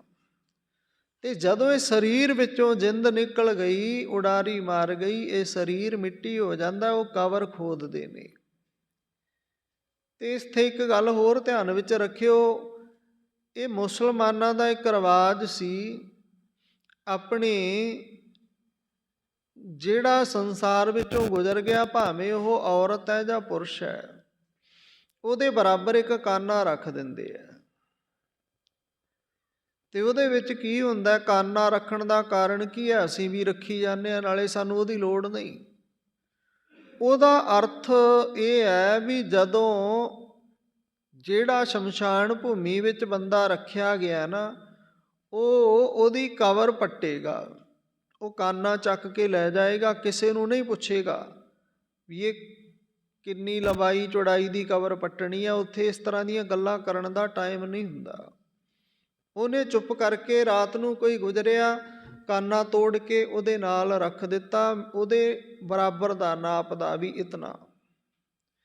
ਉਹਨੇ ਕਾਨਾ ਚੁੱਕਣਾ, ਜਾ ਕੇ ਉਹ ਕਾਨੇ ਦੇ ਨਾਪ ਦੀ ਕਬਰ ਤਿਆਰ ਕਰ ਦੇਣੀ ਹੈ, ਪੱਟ ਦੇਣੀ ਹੈ। ਤੇ ਕਿਸੇ ਨੇ ਉੱਥੇ ਜਾ ਕੇ ਕੋਈ ਕਿੰਤੂ ਪਰੰਤੂ ਨਹੀਂ ਕਰਨੀ, ਜਾ ਕੇ ਉਸ ਕਬਰ ਦੇ ਵਿੱਚ ਮੁਰਦੇ ਨੂੰ ਦਫਨਾ ਦਿੰਦੇ ਨੇ, ਮ੍ਰਿਤਕ ਹੋਏ ਪ੍ਰਾਣੀ ਨੂੰ ਉਹਦੇ ਵਿੱਚ ਦੱਬ ਦਿੰਦੇ ਨੇ। ਤੇ ਅਸੀਂ ਉਹ ਰਿਵਾਜ ਅੱਜ ਆਪਾਂ ਵੀ ਨਿਭਾ ਰਹੇ ਹਾਂ। ਕਾਨਾ ਆਪਾਂ ਵੀ ਭੱਜ ਕੇ ਲਿਆਉਂਦੇ ਹਾਂ ਵੀ ਦੇਖੋ ਕਿਹਦੇ ਘਰੇ ਕਾਨੇ ਪਏ ਨੇ, ਜਾਂ ਕੋਈ ਡੰਡਾ ਤੂਤ ਦੀ ਛਟੀ ਭਾਵ ਇਹਦੇ ਨਾਲ ਪਾਓ। ਇਹ ਕੋਈ ਵਿਚਾਰ ਨਹੀਂ ਹੈ, ਕੋਈ ਇਹ ਮਰਿਆਦਾ ਨਹੀਂ ਹੈ, ਕੋਈ ਰਸਮ ਨਹੀਂ। ਇਹ ਤੇ ਉਹਨਾਂ ਦਾ ਵਿਵਹਾਰ ਹੈ ਵੀ ਪਹਿਲਾਂ ਕੀ ਹੁੰਦਾ, ਜਗ੍ਹਾ ਪੱਟਣੀ ਵੀ ਕੰਮ ਔਖਾ ਹੈ, ਜ਼ਿਆਦਾ ਲੰਬੀ ਪੱਟ ਦੇਣੀ, ਐਵੇਂ ਖਪੀ ਜਾਣਾ, ਫਿਰ ਓਨੀ ਜਗ੍ਹਾ ਨੂੰ ਫੇਰ ਭਰਨਾ। ਮਤਲਬ ਇਹ ਚੀਜ਼ ਦੇ ਵਿੱਚੋਂ ਨਿਕਲਣ ਵਾਸਤੇ ਉਹਨਾਂ ਨੇ ਇੱਕ ਸਿਆਣਪ ਤੋਂ ਕੰਮ ਲਿਆ ਵੀ ਕਿਉਂ ਨਾ ਹੋਵੇ ਉੱਥੇ ਇੱਕ ਕਾਨਾ ਜਾਣ ਵਾਲੇ ਜੀਵ ਦੇ ਨਾਲ ਰੱਖ ਦਿੱਤਾ ਜਾਵੇ, ਤੇ ਜਦੋਂ ਜਿਹੜੇ ਨੇ ਕਬਰ ਖੋਦਣੀ ਹੈ ਉਹ ਚੱਕ ਕੇ ਲੈ ਜਾਊਗਾ, ਤੇ ਉਹਦੇ ਨਾਪ ਦੀ ਕਬਰ ਖੋਦ ਦੇਵੇਗਾ। ਤੇ ਇਹ ਸਾਡੇ ਸਿੱਖ ਪਰਿਵਾਰਾਂ ਦੇ ਵਿੱਚ ਵੀ ਘਰ ਕਰ ਗਿਆ। ਸਮਝਣ ਵਾਲੀ ਗੱਲ ਹੈ ਵੀ ਇਹ ਕਿਸੇ ਦੇ ਵੀ ਜਾਈਏ ਤੇ ਕਾਨਾ ਉਹਦੇ ਬਰਾਬਰ ਹੁੰਦਾ ਹੈ। ਇੱਕ ਸਾਡੇ ਪਰਿਵਾਰਾਂ ਦੇ ਵਿੱਚ ਹੋਰ ਗੱਲ ਕਹਿਣਗੇ, ਜਦੋਂ ਸਰੀਰ ਵਿੱਚੋਂ ਜਿੰਦ ਨਿਕਲ ਗਈ ਉਹਨੂੰ ਛੱਤ ਥੱਲੇ ਨਹੀਂ ਲੈ ਕੇ ਜਾਣਾ। ਮੈਨੂੰ ਇਸ ਗੱਲ ਦੀ ਸਮਝ ਨਹੀਂ ਆਈ ਵੀ ਉਹਨੂੰ ਛੱਤ ਥੱਲੇ ਕਿਉਂ ਨਹੀਂ ਲੈ ਕੇ ਜਾਣਾ। ਉਹ ਛੱਤਾਂ ਬਣਾਉਣ ਵਾਲਾ, ਉਹਨੇ ਹੱਡ ਤੋੜ ਮਿਹਨਤ ਕੀਤੀ, ਛੱਤਾਂ ਬਣਾਈਆਂ ਨੇ, ਤੇ ਅੱਜ ਜੇ ਉਹਦੇ ਸਰੀਰ ਵਿੱਚੋਂ ਸਵਾਸ ਨਿਕਲ ਗਏ ਤੇ ਅੱਜ ਉਹ ਉਸ ਘਰ ਦੇ ਵਿੱਚੋਂ ਪਰਾਇਆ ਕਰ ਦਿੱਤਾ, ਇੱਕ ਪਾਸੇ ਨੂੰ ਬਾਹਰ ਕੱਢੋ, ਛੱਤ ਥੱਲੇ ਨਹੀਂ ਲਿਜਾਣਾ। ਭਾਵੇਂ ਮੀਂਹ ਪੈਂਦਾ ਹੋਵੇ ਉੱਤੇ ਕਾਗਜ਼ ਪਾ ਦੇਣਗੇ, ਪਰ ਛੱਤ ਥੱਲੇ ਨਹੀਂ ਲਿਜਾਣ ਦਿੰਦੇ। ਮੈਂ ਕਾਫੀ ਥਾਵਾਂ 'ਤੇ ਵੇਖਿਆ, ਕਹਿਣਗੇ ਨਾ ਜੀ ਇਹਨੂੰ ਬਾਹਰ ਹੀ ਰੱਖੋ। ਇਹ ਵੀ ਰਸਮ ਹਿੰਦੂ ਮੱਤ ਦੇ ਵਿੱਚ ਨਿਭਾਈ ਜਾਂਦੀ ਸੀ, ਪਰ ਇਹ ਵੀ ਸਿੱਖ ਪਰਿਵਾਰਾਂ ਨੇ ਆਪਣੇ ਘਰ ਦੇ ਵਿੱਚ ਲੈ ਆਂਦੀ। ਮੰਨਿਆ ਜਾਂਦਾ ਵੀ ਨਹੀਂ, ਇਸ ਤਰ੍ਹਾਂ ਹੀ ਕਰਨਾ। ਚਲੋ ਰਹੋ ਵਿਚਾਰ। ਤਾਂ ਗੁਰੂ ਸਾਹਿਬ ਸਮਝਾ ਰਹੇ ਨੇ, ਖਾਕ ਨੂਰ ਕਰਦੰ ਆਲਮ ਦੁਨੀਆਏ। ਉਸ ਪਰਮ ਪਿਤਾ ਪਰਮਾਤਮਾ ਨੇ ਚੇਤਨ ਜੋਤ ਅਤੇ ਅਚੇਤਨ ਮਿੱਟੀ ਮਿਲਾ ਕੇ ਪਰਮਾਤਮਾ ਨੇ ਇਹ ਜਗਤ ਜਹਾਨ ਬਣਾ ਦਿੱਤਾ। ਸੰਸਾਰ ਸਾਰੀ ਸ੍ਰਿਸ਼ਟੀ ਦੀ ਸਿਰਜਣਾ ਕਰ ਦਿੱਤੀ। ਕਿਵੇਂ ਹੋਇਆ? ਚੇਤਨ ਜੋਤ ਅਚੇਤਨ ਮਿੱਟੀ। ਭਾਵੇਂ ਪਸ਼ੂ ਪੰਛੀ ਜੋ ਵੀ ਇਹ ਸੰਸਾਰ ਵਿੱਚ ਆਇਆ ਹੈ ਉਹ ਜਾਵੇ ਤੇ ਮਿੱਟੀ ਵਿੱਚ ਹੀ ਮਿਲਣਾ ਹੈ। ਰੁੱਖ ਬਿਰਖ ਨੇ ਇਹ ਵੀ ਇੱਕ ਦਿਨ ਮਿੱਟੀ ਵਿੱਚ ਹੀ ਮਿਲਦੇ ਨੇ, ਪਸ਼ੂ ਪੰਛੀ ਨੇ ਇਹ ਵੀ ਮਿੱਟੀ ਵਿੱਚ ਹੀ ਮਿਲਦੇ ਨੇ। ਭਾਵ ਇਹ ਮਿੱਟੀ ਤੋਂ ਹੀ ਜਹਾਨ ਪੈਦਾ ਹੋਇਆ ਤੇ ਮਿੱਟੀ ਤੋਂ ਹੀ ਬੰਦਾ ਪਰਹੇਜ਼ ਕਰਦਾ, ਮੇਰੇ ਕੱਪੜਿਆਂ ਨਾਲ ਮਿੱਟੀ ਨਾ ਲੱਗੇ, ਮੇਰੇ ਤਨ ਨਾਲ ਮਿੱਟੀ ਨਾ ਲੱਗੇ, ਥਾਂ ਸਾਫ਼ ਕਰਕੇ ਬਹਿਣਾ। ਪਰ ਆਖਰ ਉਸ ਮਿੱਟੀ ਦੇ ਵਿੱਚ ਹੀ ਮਿਲ ਜਾਣਾ, ਰਲ ਜਾਣਾ। ਕਿਤਨਾ ਕੁ ਚਿਰ ਮਿੱਟੀ ਤੋਂ ਭੱਜੇਗਾ। ਇਹ ਮਿੱਟੀ ਤੇ ਤੈਨੂੰ ਆਵਾਜ਼ਾਂ ਮਾਰਦੀ ਹੈ। ਫਰੀਦ ਸਾਹਿਬ ਦੇ ਕਦੇ ਸ਼ਲੋਕ ਪੜ੍ਹਿਓ, ਪਰਮਾਤਮਾ ਨੇ ਕਿਤੇ ਸਬੱਬ ਬਣਾਇਆ ਤੇ ਵਿਚਾਰ ਕਰਾਂਗੇ। ਉਹਦੇ ਵਿੱਚ ਮਿੱਟੀ ਦੇ ਬਾਬਤ ਤੇ ਮਨੁੱਖ ਦੇ ਬਾਬਤ ਫਰੀਦ ਸਾਹਿਬ ਨੇ ਬੜੇ ਸੋਹਣੇ ਸ਼ਬਦ ਆਪਣੇ ਪਰੋਏ ਨੇ, ਰਚਨ ਕੀਤੇ ਨੇ। ਤਾਂ ਸੰਗਤ ਜੀ ਅਗਲੇ ਬਚਨਾਂ ਵਿੱਚ ਗੁਰੂ ਸਾਹਿਬ ਸਮਝਾਉਂਦੇ ਨੇ, ਅਸਮਾਨ ਜਿਮੀ ਦਰਖਤ ਆਬ ਪੈਦਾਇਸ਼ ਖੁਦਾਏ। ਜਿਮੀ ਤੋਂ ਭਾਵ ਇਹ ਧਰਤੀ ਹੈ, ਦਰਖਤ ਤੋਂ ਭਾਵ ਜਿਵੇਂ ਦਰਖਤ ਇਹ ਰੁੱਖ ਨੇ। ਆਬ ਪਾਣੀ ਨੂੰ ਕਹਿੰਦੇ ਨੇ, ਆਬ ਪਾਣੀ ਨੂੰ ਕਿਹਾ ਜਾਂਦਾ ਹੈ। ਪਾਣੀ ਨੂੰ ਜਲ, ਨੀਰ ਇਤਿਆਦਿਕ ਬਹੁਤ ਨਾਮ ਨੇ। ਜਿੰਨੀਆਂ ਭਾਸ਼ਾਵਾਂ ਉਤਨੇ ਪਾਣੀ ਦੇ ਨਾਮ ਨੇ। ਤੇ ਪਰ ਗੁਰੂ ਸਾਹਿਬ ਨੇ ਕਿਹਾ ਪਾਵਨ ਗੁਰੂ, ਇਹ ਹਵਾ ਗੁਰੂ ਹੈ। ਪਾਣੀ ਪਿਤਾ, ਪਾਣੀ ਸਭ ਦਾ ਪਿਤਾ। ਇਹ ਪਾਣੀ ਬਿਨਾ ਕਿਸੇ ਦਾ ਵੀ ਜੀਵਨ ਖੁਸ਼ਹਾਲ ਨਹੀਂ। ਭਾਵੇਂ ਉਹ ਖੇਤੀ ਫਸਲ ਨੂੰ ਚਾਹੀਦਾ ਹੋਵੇ ਤੇ ਭਾਵੇਂ ਸਰੀਰ ਨੂੰ ਚਾਹੀਦਾ ਹੋਵੇ। ਪਾਣੀ ਪਿਤਾ, ਮਾਤਾ ਧਰਤ, ਮਹਾਤੇ ਧਰਤੀ ਮਾਂ ਹੈ। ਤੇ ਹਰ ਬੰਦਾ ਇਸ ਧਰਤੀ ਦੀ ਗੋਦ ਵਿੱਚ ਹੀ ਸਮਾਉਂਦਾ ਹੈ। ਮਾਂ ਦੀ ਕੁੱਖ ਤੋਂ ਜਨਮ ਲਿਆ ਤੇ ਸਮਾਇਆ ਇੱਕ ਉਸ ਮਾਂ ਦੀ ਗੋਦ ਵਿੱਚ, ਜਿਸ ਮਾਂ ਦੇ ਉੱਪਰ ਸਾਰੀ ਕਹਿ ਲਓ ਵੀ ਲੋਕਾਈ ਦਾ ਭਾਰ ਹੈ। ਵੱਡੇ ਵੱਡੇ ਪਰਬਤਾਂ ਦਾ ਭਾਰ ਹੈ, ਪਹਾੜਾਂ ਦਾ ਭਾਰ ਹੈ, ਪਾਪੀਆਂ ਦਾ ਪੁੰਨੀਆਂ ਦਾ ਭਾਰ ਹੈ ਇਸ ਮਾਂ ਦੇ ਉੱਪਰ। ਮਾਤਾ ਧਰਤ ਮਹਤ। ਇਹ ਵੀ ਜਨਮ ਦੇਣ ਵਾਲੀ ਮਾਂ ਵਾਂਗੂ ਕਿਸੇ ਨਾਲ ਭੇਦਭਾਵ ਨਹੀਂ ਕਰਦੀ, ਸਾਰਿਆਂ ਨੂੰ ਜਗ੍ਹਾ ਦੇ ਦਿੰਦੀ ਹੈ। ਸਾਰੇ ਇਸ ਦੀ ਗੋਦ ਵਿੱਚ ਸਮਾ ਜਾਂਦੇ ਨੇ। ਤਾਂ ਗੁਰੂ ਸਾਹਿਬ ਸਮਝਾਉਂਦੇ ਨੇ, ਕਹਿੰਦੇ ਪੈਦਾਇਸ਼ ਖੁਦਾਏ। ਪੈਦਾਇਸ਼ ਤੋਂ ਭਾਵ ਪਰਮਾਤਮਾ ਦੀ ਰਚਨਾ। ਖੁਦਾਏ, ਖੁਦਾ ਉਹ ਪਰਮਾਤਮਾ ਹੈ।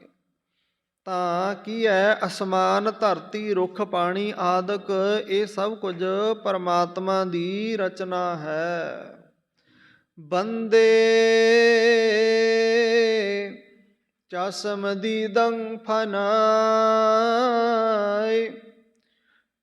ਬੰਦੇ ਹੈ ਮਨੁੱਖ, ਚਸ਼ਮ ਭਾਵ ਅੱਖਾਂ, ਦੀਦੰ ਇਹਨਾਂ ਦੇ ਨਾਲ ਦਿਖਣਾ, ਫਨਾਏ ਭਾਵ ਨਾਸਵੰਤ। ਤਾਂ ਗੁਰੂ ਸਾਹਿਬ ਸਮਝਾਉਂਦੇ ਨੇ, ਹੇ ਮਨੁੱਖ, ਜੋ ਕੁਝ ਤੂੰ ਇਹਨਾਂ ਅੱਖਾਂ ਦੇ ਨਾਲ ਵੇਖਦਾ ਹੈ ਇਹ ਸਭ ਕੁਝ ਨਾਸਵੰਤ ਹੈ, ਨਾਸ ਹੋ ਜਾਣਾ ਹੈ, ਇੱਕ ਦਿਨ ਮਿਟ ਜਾਣਾ ਹੈ ਸਭ ਕੁਝ।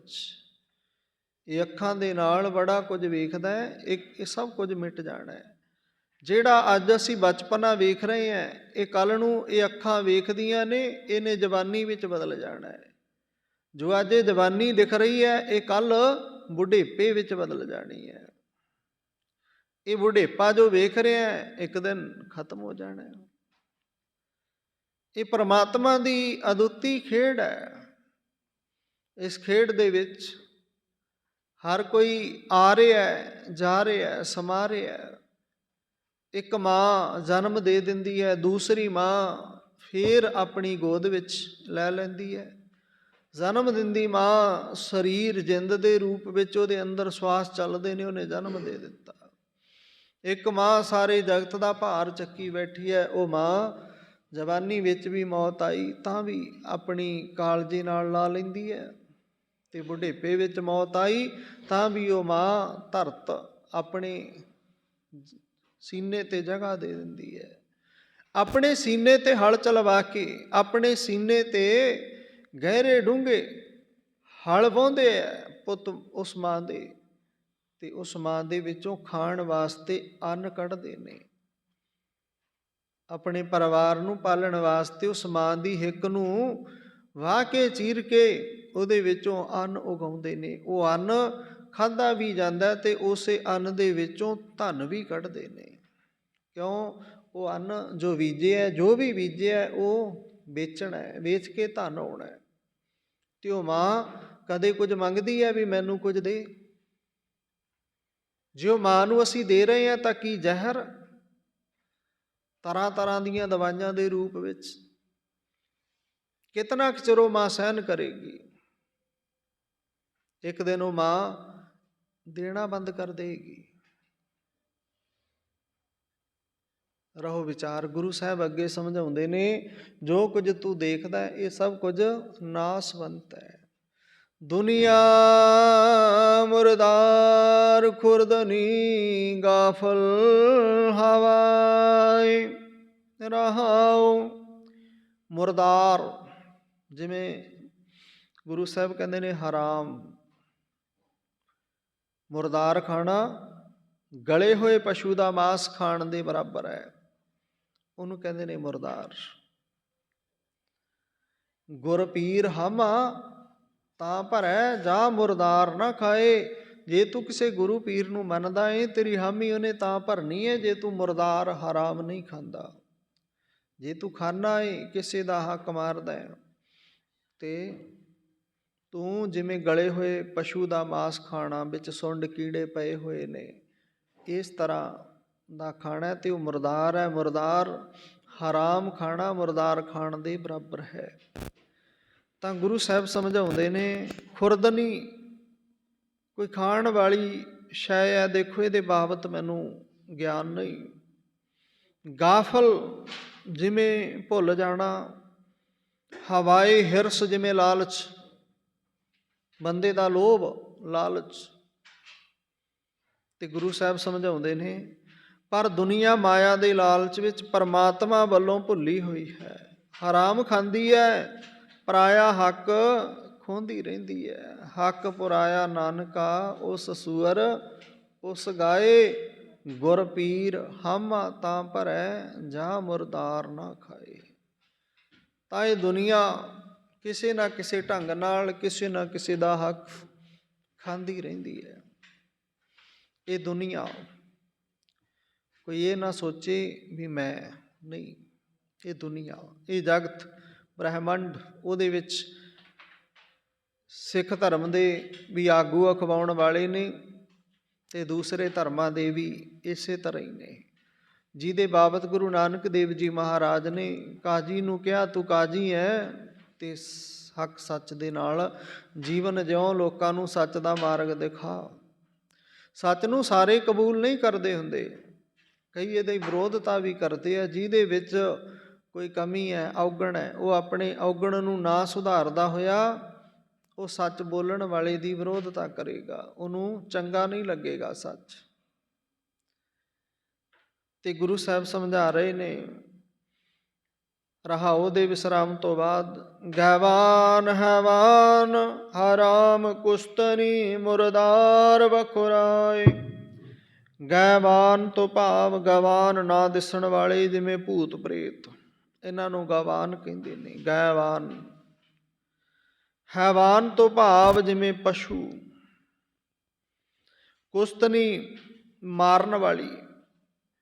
ਬਖੁਰਾਏ ਤੋਂ ਭਾਵ ਬਖੁਰਾਏ ਖਾਂਦੀ ਹੈ। ਗੁਰੂ ਸਾਹਿਬ ਸਮਝਾਉਂਦੇ ਨੇ, ਕਹਿੰਦੇ ਗਾਫਲ ਮਨੁੱਖ ਭੂਤਾਂ ਪ੍ਰੇਤਾਂ ਪਸ਼ੂਆਂ ਵਾਂਗ ਹਰਾਮ ਮਾਰ ਕੇ ਹਰਾਮ ਹੀ ਖਾਂਦੇ ਆ। ਇਹ ਗੁਰੂ ਅਰਜਨ ਦੇਵ ਜੀ ਦੇ ਬੋਲ ਨੇ ਜੀ। ਮਤ ਕੋਈ ਕਿਉ ਵੀ ਇਹ ਗੁਰੂ ਘਰ ਦੇ ਗ੍ਰੰਥੀ ਨੇ ਕਹਿਤਾ। ਇਹ ਗੁਰੂ ਅਰਜਨ ਦੇਵ ਜੀ ਨੇ ਕਹਿਤਾ। ਇਹ ਗ੍ਰੰਥੀ ਨੇ, ਬਾਬੇ ਨੇ ਤੇ ਆਪਣੀ ਡਿਊਟੀ ਨਿਭਾ ਦਿੱਤੀ। ਜੋ ਗੁਰੂ ਨੇ ਕਹਿਤਾ ਉਹ ਸੰਗਤ ਵਿੱਚ ਰੱਖ ਦਿੱਤਾ। ਸੰਗਤ ਵੀ ਗੁਰੂ ਦਾ ਰੂਪ ਹੈ। ਗੁਰੂ ਦੀ ਗੱਲ ਗੁਰੂ ਰੂਪ ਸੰਗਤ ਦੇ ਵਿੱਚ ਰੱਖੀ ਗਈ। ਵਿਚਾਰ ਗੁਰੂ ਕੇ ਹੁਕਮਨਾਮੇ ਦੀ ਹੈ। ਤਾਂ ਗੁਰੂ ਸਾਹਿਬ ਕਹਿ ਰਹੇ ਨੇ, ਕਹਿੰਦੇ ਗਾਫਲ ਮਨੁੱਖ ਭੂਤਾਂ ਪ੍ਰੇਤਾਂ ਪਸ਼ੂਆਂ ਵਾਂਗ ਹਰਾਮ ਮਾਰ ਕੇ ਹਰਾਮ ਹੀ ਖਾਂਦਾ ਰਹਿੰਦਾ ਹੈ। ਕਿੱਡੀ ਵੱਡੀ ਗੱਲ ਹੈ, ਸਮਝਣਾ ਪਏਗਾ। ਗੁਰੂ ਦੇ ਦਰ ਤੇ ਆਉਣਾ ਬਹਿਣਾ, ਗੁਰੂ ਦੇ ਦਰ ਤੇ ਸਾਡੇ ਵਰਗਿਆਂ ਦਾ 24 ਘੰਟੇ ਰਹਿਣਾ, ਪਰ ਸਮਝ ਸੋਝੀ ਗਿਆਨ ਕੁਝ ਵੀ ਨਹੀਂ। ਮੈਂ ਕਹਿੰਦਾ ਜਿਤਨਾ ਹਰਾਮ ਅਸੀਂ ਖਾਂਦੇ ਹਾਂ ਇੰਨਾ ਤੇ ਕੋਈ ਹੋਰ ਨਹੀਂ ਖਾਂਦਾ ਹੋਣਾ। ਕਿਹੜਾ ਹਲ ਖਿੱਚਦੇ ਆ, ਵਿਹਲੇ ਰਹਿੰਦੇ ਆ ਤੇ ਖਾਣ ਨੂੰ ਵੰਨ ਸੁਵੰਨਾ ਚੰਗੇ ਤੋਂ ਚੰਗਾ ਮਿਲਦਾ ਹੈ। ਤਾਂ ਗੁਰੂ ਸਾਹਿਬ ਅੱਗੇ ਸਮਝਾਉਂਦੇ ਨੇ, ਗੈਵਾਨ ਹੈਵਾਨ ਹਰਾਮ ਕੁਸ਼ਤਨੀ ਮੁਰਦਾਰ ਬਖੁਰਾਏ। ਅੱਗੇ ਕਿਆ ਦਿਲ ਕਬਜ ਕਬਜਾ ਕਾਦਰੂ ਦੋਜਕ ਸਜਾਈ। ਕਬਜ ਕਬਜਾ ਭਾਵ ਮੁਕੰਮਲ ਤੌਰ ਤੇ ਕਬਜਾ, ਕਾਦਰੋ ਪੈਦਾ ਕਰਨ ਵਾਲਾ ਉਹ ਪ੍ਰਮਾਤਮਾ, ਦੋਜਕ ਸਜਾਏ ਕਹਿੰਦੇ ਦੋਜਕ ਦੀ ਸਜ਼ਾ ਦਿੰਦਾ ਹੈ। ਹਰਾਮ ਖਾਤੇ ਰਿਹਾ, ਮੰਦ ਕਰਮ ਕਰਤੇ ਰਹਿ, ਭੂਤਾਂ ਪ੍ਰੇਤਾਂ ਪਸ਼ੂਆਂ ਦੇ ਵਾਂਗ ਲਾਲਚ ਦੀ ਅੱਗ ਹੈ ਜਿਹੜੀ ਇਹ ਵਧਾਤੇ ਰਿਹਾ। ਪਰ ਇਹ ਸ਼ਬਦ ਹੈ ਜੋ ਅਗਲਾ ਗੁਰੂ ਸਾਹਿਬ ਕਹਿੰਦੇ ਇਸ ਦੇ ਦਿਲ ਤੇ ਉੱਤੇ ਮਾਇਆ ਦਾ ਮੁਕੰਮਲ ਕਬਜ਼ਾ ਹੋਇਆ ਰਹਿੰਦਾ ਹੈ। ਪਰਮਾਤਮਾ ਫਿਰ ਇਸ ਨੂੰ ਦੋਜਕ ਦੀ ਸਜ਼ਾ ਦਿੰਦਾ ਹੈ। ਆਪਾਂ ਕਹਿੰਦੇ ਹਾਂ ਨਾ ਦੋਜਕ ਦੀ ਅੱਗ ਵਿੱਚ, ਦੋਜਕ ਦੀ ਅੱਗ ਭਾਵ ਦੁੱਖਾਂ ਦੀ ਅੱਗ ਵਿੱਚ, ਦੁੱਖ ਕਲੇਸ਼ ਦੀ ਅੱਗ ਵਿੱਚ ਸੜਨਾ। ਹੋਰ ਕੋਈ ਇਹ ਨਹੀਂ ਵੀ ਸਰੀਰ ਨੂੰ ਕਿਸੇ ਹੋਰ ਸਪੈਸ਼ਲ ਅੱਗ ਦੇ ਵਿੱਚ ਸੜਨਾ ਪੈਂਦਾ, ਨਹੀਂ। ਇਹ ਦੁੱਖਾਂ ਦੀ ਅੱਗ, ਪਰੇਸ਼ਾਨੀਆਂ ਦੀ ਅੱਗ ਜੋ ਬੁਝਦੀ ਨਹੀਂ ਤੇ ਪਰੇਸ਼ਾਨੀਆਂ ਦਾ ਹੱਲ ਵੀ ਨਹੀਂ। ਸਰੀਰ ਨੂੰ ਕੋਈ ਰੋਗ ਲੱਗ ਗਿਆ, ਰੋਗ ਟੁੱਟਦਾ ਨਹੀਂ, ਦਵਾਈ ਕੋਈ ਕੰਮ ਨਹੀਂ ਕਰਦੀ। ਇਸ ਤਰ੍ਹਾਂ ਦੀ ਇਹ ਅੱਗ ਹੈ ਦੋਜਕ ਦੀ। ਦੋਜਕ ਇਹੀ ਹੈ। ਬੰਦਾ ਬੀਜਦਾ ਏ ਚੰਗੇ ਤੋਂ ਚੰਗਾ ਬੀਜ, ਪਰ ਫਸਲ ਮਾੜੀ ਹੁੰਦੀ ਹੈ। ਕਰਜ਼ ਦਿਨੋ ਦਿਨ ਵੱਧਦਾ ਜਾ ਰਿਹਾ ਤੇ ਜਿਨ੍ਹਾਂ ਦਾ ਕਰਜ਼ ਦੇਣਾ ਉਹ ਬੂਹੇ ਤੇ ਇੱਕ ਅੱਧਾ ਖੜਾ ਹੀ ਰਹਿੰਦਾ। ਜੋ ਮਨ ਆਉਂਦਾ ਉਹ ਬੋਲ ਕੇ ਚਲਾ ਜਾਂਦਾ ਹੈ। ਬੰਦੇ ਦਾ ਹਾਸਰ ਬੇਹਸਰ ਹੋ ਗਿਆ, ਚੰਗਾ ਨਹੀਂ ਰਿਹਾ। ਚੰਗਾ ਨਾਮ ਸੀ ਦੁਨੀਆ ਵਿੱਚ, ਅੱਜ ਨਾਮ ਮਿੱਟੀ ਵਿੱਚ ਮਿਲ ਗਿਆ, ਕਲੰਕਿਤ ਹੋ ਗਿਆ। ਤਾਂ ਇਹ ਦੋਜਕ ਦੀ ਅੱਗ ਹੈ। ਦੁੱਖਾਂ ਨੇ ਘੇਰਿਆ, ਸੁੱਖ ਕੋਈ ਨਹੀਂ, ਦੁੱਖ ਹੀ ਦੁੱਖ ਨੇ। ਵੈਸੇ ਸੁੱਖ ਦੁੱਖ ਦੋਏ ਦਰ ਕੱਪੜੇ ਪਹਿਰਾ ਜਾਏ, ਮਨੁੱਖ ਗੁਰਬਾਣੀ ਦਾ ਕਥਨ ਹੈ। ਪਰ ਗੁਰੂ ਨੇ ਇਹ ਵੀ ਕਿਹਾ, ਕੀਤਾ ਪਾਈਐ ਆਪਣਾ ਸਾ ਘਾਲ ਬੁਰੀ ਕਿਉਂ ਘਾਲੀ ਹੈ। ਜਿਹਾ ਬੀਜੈ ਸੋ ਲੂਣੈ, ਜੋ ਬੀਜਿਆ ਉਹ ਲੂਣਾ ਵੱਢਣਾ, ਤੈਨੂੰ ਮਿਲੇਗਾ, ਖਾਣਾ ਪਏਗਾ। ਅਜੈ ਸੋ ਰੋਵੈ ਭਿਖਿਆ ਪਾਏ, ਐਸੀ ਦਰਗਹਿ ਮਿਲੈ ਸਜਾਏ। ਭਿਖਿਆ ਪਾਈ ਲਿੱਧ ਦੀ ਤੇ ਖਾਣੀ ਪਈ, ਰੋਂਦਾ, ਰੋਣਾ ਪੈਂਦਾ। ਇਸ ਕਰਕੇ ਗੁਰੂ ਸਾਹਿਬ ਕਹਿੰਦੇ ਜਦੋਂ ਬੀਜ ਤੂੰ ਆਪਣੇ ਹੱਥੀਂ ਬੀਜਣੇ ਹੈ, ਫਿਰ ਸ਼ੁਭ ਗੁਣਾਂ ਦੇ ਚੰਗੇ ਬੀਜ ਬੀਜ, ਮਾੜੇ ਬੀਜ ਕਿਉਂ ਬੀਜਦਾ। ਤੇ ਗੁਰੂ ਸਾਹਿਬ ਵੀ ਇਹੀ ਸਮਝਾਉਂਦੇ ਨੇ, ਦਿਲ ਕਬਜ ਕਬਜਾ ਕਾਦਰੂ ਦੋਜਕ ਸਜਾਏ। ਤੇਰੇ ਦਿਲ ਉੱਤੇ ਅੱਜ ਤੇਰੇ ਆਪਣੇ ਉੱਪਰ ਮੁਕੰਮਲ ਤੌਰ ਤੇ ਇਹ ਦੁਨਿਆਵੀ ਮਾਇਆ ਦਾ ਕਬਜ਼ਾ ਹੋ ਗਿਆ ਤੇ ਇਸ ਮਾਇਆ ਦੇ ਅਧੀਨ ਹੋ ਕੇ ਤੂੰ ਜੋ ਤੇਰੇ ਮਨ ਵਿੱਚ ਆਉਂਦਾ ਉਹੀ ਕਰਦਾ ਹੈ। ਜੋ ਤੈਨੂੰ ਚੰਗਾ ਲੱਗਦਾ ਉਹ ਕਰਦਾ ਹੈ, ਜੋ ਮਾਇਆ ਕਰਵਾਉਂਦੀ ਆ ਉਹ ਹੋ ਰਿਹਾ ਹੈ। ਪਰ ਇਹ ਚੇਤੇ ਰੱਖੀ, ਦੋਜਕ ਸਜਾਏ, ਦੋਜਕਾਂ ਦੀਆਂ ਸਜ਼ਾਵਾਂ ਵੀ ਤੈਨੂੰ ਮਿਲਣੀਆਂ ਨੇ। ਤਾਂ ਗੁਰੂ ਸਾਹਿਬ ਅੱਗੇ ਸਮਝਾਉਂਦੇ ਨੇ, ਬਲੀ ਨਿਆਮਤ ਬਿਰਾਦਰਾ ਦਰਬਾਰ ਮਿਲਕ ਖਨਾਏ। ਗੁਰੂ ਸਾਹਿਬ ਸਮਝਾਉਂਦੇ ਨੇ, ਬਲੀ ਨਿਆਮਤ ਤੋਂ ਭਾਵ ਨਿਆਮਤਾਂ ਦੇਣ ਵਾਲਾ ਪਿਤਾ, ਬਿਰਾਦਰਾ ਤੋਂ ਭਾਵ ਹੁੰਦਾ ਭਰਾ, ਮਿਲਕ ਜਾਇਦਾਦ, ਖਨਾਏ ਘਰ ਕਹਿੰਦੇ ਨੇ। ਕਹਿੰਦੇ ਤਪੋ ਪਾਲਣ ਤਦੋਂ ਪਾਲਣ ਵਾਲਾ ਪਿਓ ਭਰਾ ਦਰਬਾਰ ਜਾਇਦਾਦ ਘਰ। ਸਰਪ੍ਰਸਤ ਜਿਵੇਂ ਪਿਤਾ ਨਿਆਮਤਾਂ, ਭਰਾ ਭਾਈ ਕਚਹਿਰੀਆਂ ਜ਼ਮੀਨਾਂ ਅਤੇ ਘਰ-ਬਾਰ। ਤੇ ਅੱਗੇ ਕੀ ਕਹਿੰਦੇ ਹੈ, ਜਬ ਅਜਰਾਇਲ ਵਸਤਨੀ ਤਬ ਚੇ ਕਾਰੇ ਬੇਦਾਏ। ਵਸਤਨੀ ਤੋਂ ਭਾਵ ਬੰਨ ਲਏਗਾ, ਚੇ ਕਾਰੇ ਭਾਵ ਕਿਸ ਕੰਮ, ਚੇ ਤੋਂ ਭਾਵ ਕੀ, ਵਿਦਾਏ ਤੋਂ ਭਾਵ ਵਿਦਾ ਹੋਣ ਵੇਲੇ। ਅਜਰਾਇਲ, ਅਜਰਾਇਲ ਕਹਿੰਦੇ ਨੇ ਮੌਤ ਦਾ ਫਰਿਸ਼ਤਾ। ਤਾਂ ਗੁਰੂ ਸਾਹਿਬ ਸਮਝਾਉਂਦੇ ਨੇ, ਕਹਿੰਦੇ ਜਿਵੇਂ ਪਿਛਲੀ ਪੰਕਤੀ ਵਿੱਚ ਜ਼ਿਕਰ ਕੀਤਾ, ਕਹਿੰਦੇ ਪਾਲਣ ਵਾਲਾ ਪਿਓ, ਨਾਲ ਚੱਲਣ ਵਾਲਾ ਭਰਾ, ਜਿਵੇਂ ਦਰਬਾਰ ਤੋਂ ਭਾਵ ਹੈ ਘਰ-ਬਾਰ, ਫਿਰ ਜਾਇਦਾਦ ਇਤਿਆਦਿ। ਇਹ ਸਾਰੇ ਜਗਤ ਤੋਂ ਵਿਦਾ ਹੋਣ ਵਾਲੇ ਕਿਸ ਕੰਮ ਆਉਣਗੇ? ਜਦੋਂ ਤੂੰ ਸੰਸਾਰ ਤੋਂ ਜਾਏਂਗਾ, ਜਗਤ ਤੋਂ ਜਾਏਂਗਾ, ਉਦੋਂ ਇਹ ਤੇਰੇ ਕਿਸ ਕੰਮ ਆਉਣਗੇ? ਤੇਰੀ ਥਾਂ, ਤੇਰੀ ਵਾਰੀ ਕਿਸੇ ਨੇ ਨਹੀਂ ਜਾਣਾ। ਇਸ ਕਰਕੇ ਬੰਦਿਆ, ਜਾਣਾ ਤੇ ਤੂੰ ਆਪ ਹੈ, ਤੇਰੇ ਨਾਲ ਹੀ ਲੇਖਾ ਜੋਖਾ ਹੋਣਾ। ਤੇਰੇ ਪੁੰਨ ਪਾਪ ਤੇਰੇ ਨਾਲ ਜਾਣਗੇ। ਇਹ ਨਾ ਸੋਚੀ ਬਾਪੂ ਗੁਰਦੁਆਰੇ ਗਿਆ, ਬੇਬੇ ਗਈ ਹੈ, ਆਪਾਂ ਕੀ ਲੈਣਾ, ਬਾਣੀ ਬੇਬੇ ਪੜ੍ਹਦੀ ਹੈ, ਚਲੋ ਘਰ ਵਾਸਤੇ ਹੈ, ਉਹਦਾ ਫਲ ਉਹਨਾਂ ਨੇ। ਤੇਰੇ ਖਾਧੇ ਦੇ ਭੁੱਖ ਤੇਰੇ ਪੇਟ ਦੀ ਮਿਟੇਗੀ, ਇਹ ਵੀ ਧਿਆਨ ਰੱਖਿਓ। ਜੇ ਹੁਣ ਮੈਂ ਕਹਾਂ ਵੀ ਮੈਂ ਭੋਜਨ ਖਾ ਲਿਆ, ਬਾਕੀ ਸਾਰਾ ਪਰਿਵਾਰ ਨਾ ਖਾਓ, ਕਿਵੇਂ ਚੱਲੇਗਾ? ਪੇਟ ਭਰਨ ਵਾਸਤੇ ਖਾਣਾ ਤੇ ਸਾਰਿਆਂ ਨੂੰ ਪਏਗਾ ਨਾ।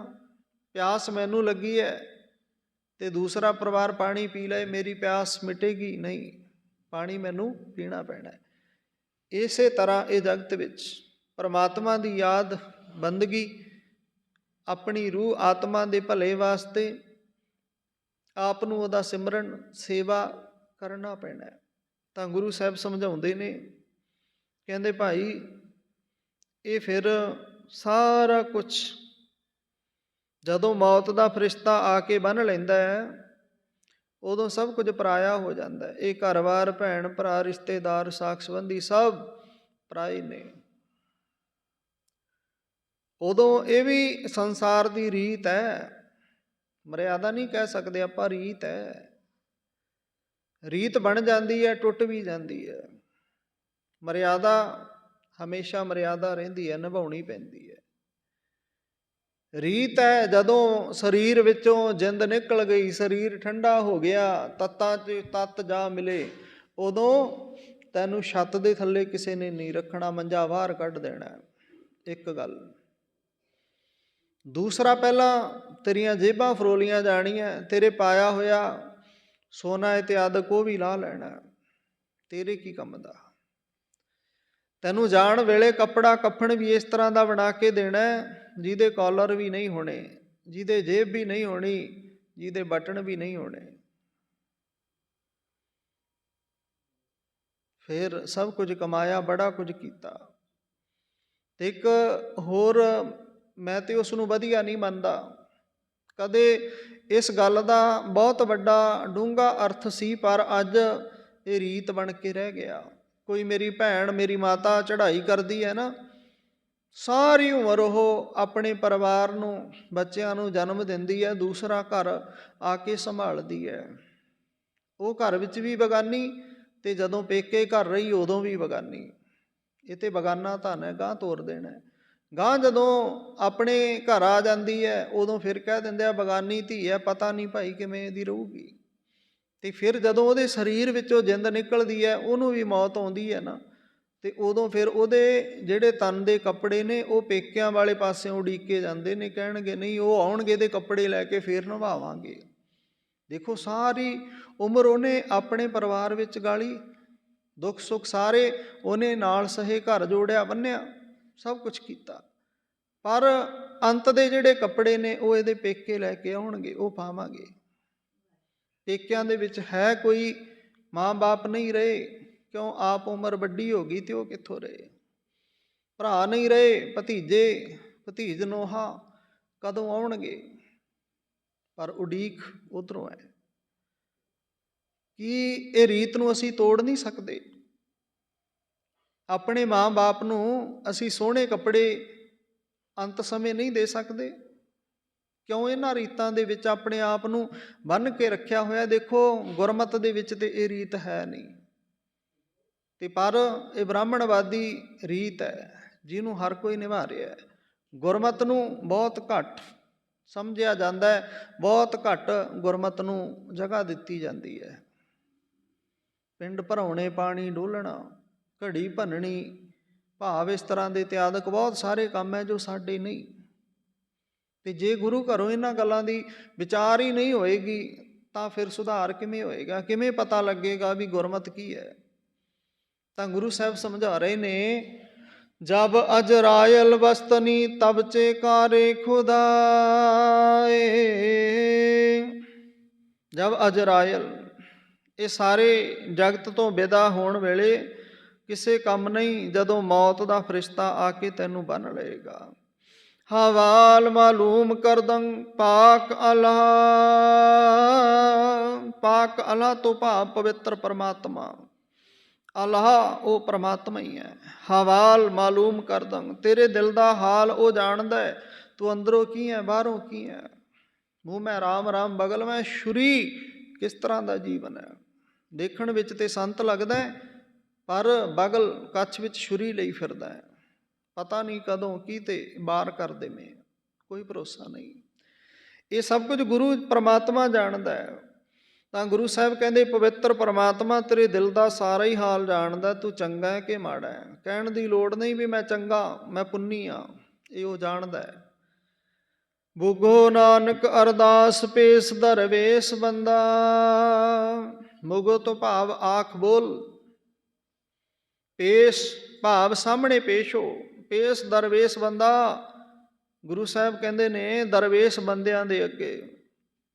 ਅੰਤਿਮ ਪੰਕਤੀ ਵਿੱਚ ਕਹਿੰਦੇ ਨੇ, ਹੇ ਨਾਨਕ, ਸੰਤ ਜਨਾਂ ਦੀ ਸੰਗਤ ਵਿੱਚ ਰਹਿ ਕੇ ਪਰਮਾਤਮਾ ਦੇ ਦਰ 'ਤੇ ਅਰਦਾਸ ਕਰਿਆ ਕਰ, ਉਹਦੇ ਅੱਗੇ ਪੇਸ਼ ਹੋਇਆ ਕਰ ਕਿ ਮੈਨੂੰ ਮਾਇਆ ਦੀ ਹਵਸ ਵਿੱਚ ਨਾ ਫਸਣ ਦੇ। ਆਖੋ ਸਤਿਨਾਮ ਸ੍ਰੀ। ਮੇਰੇ ਵਾਸਤੇ ਸਭ ਤੋਂ ਵੱਡਾ ਇਹੀ ਕਾਰਨ ਹੈ ਕਿ ਮੈਂ ਇਸ ਦੁਨਿਆਵੀ ਮਾਇਆ ਦੇ ਚੱਕਰ ਵਿੱਚ, ਹੁਣ ਇਹ ਨਾ ਸਮਝ ਲਿਓ ਵੀ ਬਾਬਾ ਪੈਸੇ ਦੀ ਗੱਲ ਕਰਦਾ ਤੇ ਆਪ ਪੈਸਾ ਛੱਡਦਾ ਨਹੀਂ।